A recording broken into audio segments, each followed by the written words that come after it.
Makam Sunan Boto Putih atau Ki Ageng Brondong yang terletak tak jauh dari makam Sunan Ampel merupakan salah satu tempat wisata religi yang selalu ramai dikunjungi peziarah. Sunan Boto Putih sendiri bernama asli Pangeran Lanang Dangiran. Beliau merupakan ulama yang berperan dalam mensiarkan Islam di abad ke-15. Dan beliau merupakan putra dari Pangeran Kedawung atau Sunan Tawang Alun, raja dari Blambangan. Sebagai seorang pangeran, lantas tidak membuatnya angkuh dan juga sombong. Ia justru merasa prihatin dengan keadaan di sekitarnya.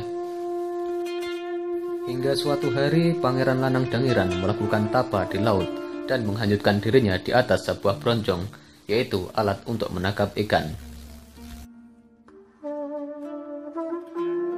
Kiai Ageng Brondong itu putra Raja Blambangan.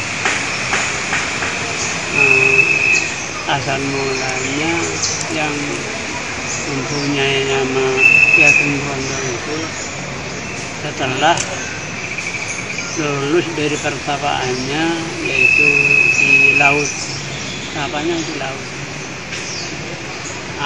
Terdamparnya yang pertama dari Sungai Lamongan yang sekarang dikasih nama Brondong, Sungai Brondong.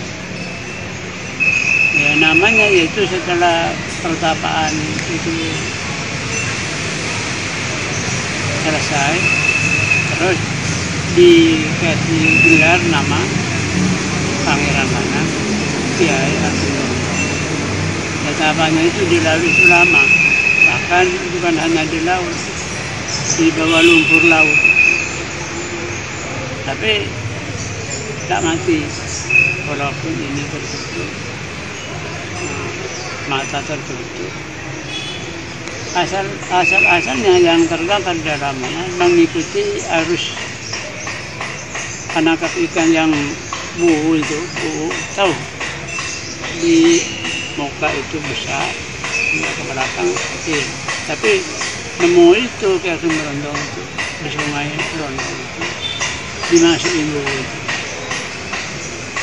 Apalagi ikan, manusia masuk ke sana juga tidak bisa keluar, tidak keluar. Terus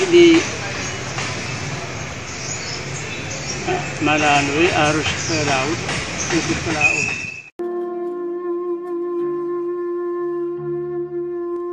Selama berhari-hari bahkan berbulan-bulan tanpa makanan dan minuman, hingga akhirnya takdir membawanya sampai ke wilayah Gresik dan ditemukan oleh Kiai Kendil Wesi.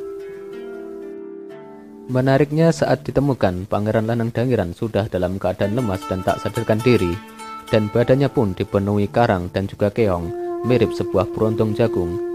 Karena inilah beliau pun dikenal dengan Ki Ageng Brondong.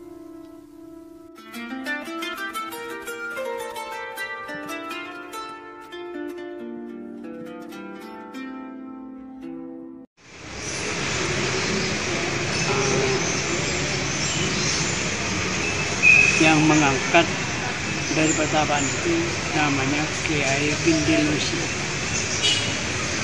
yang sekarang makamnya di Pesuruan. Bahkan menurut cerita masih pemilih dengan Ki Ageng Brondong, sama-sama keturunan Brawijaya, Raja Majapahit. Nah, itu bukan orang biasa, orang punya gelar putra Raja Blambangan. Yeah. Nah, setelah itu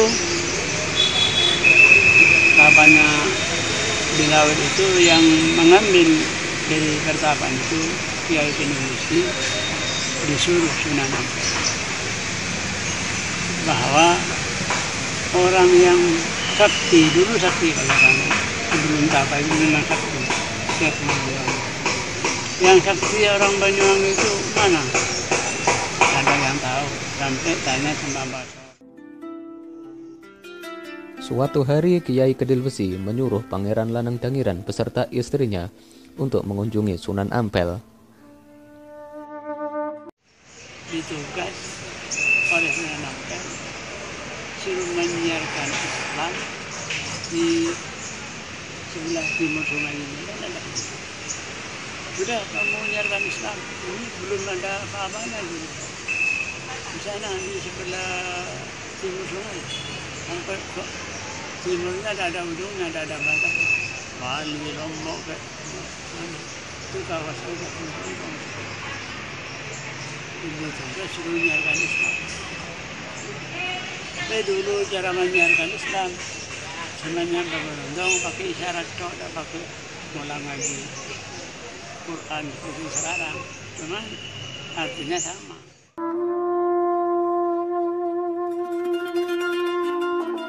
Kemudian Sunan Ampel pun akhirnya menyuruh beliau untuk mensiarkan Islam di sebelah timur sungai dekat Ampel Tinta, yakni Dukuh Boto Putih. Dan karena banyaknya bata putih di tempat ini, akhirnya beliau pun dikenal dengan Sunan Boto Putih. Dari beliaulah melahirkan penguasa-penguasa di Surabaya dan sekitarnya.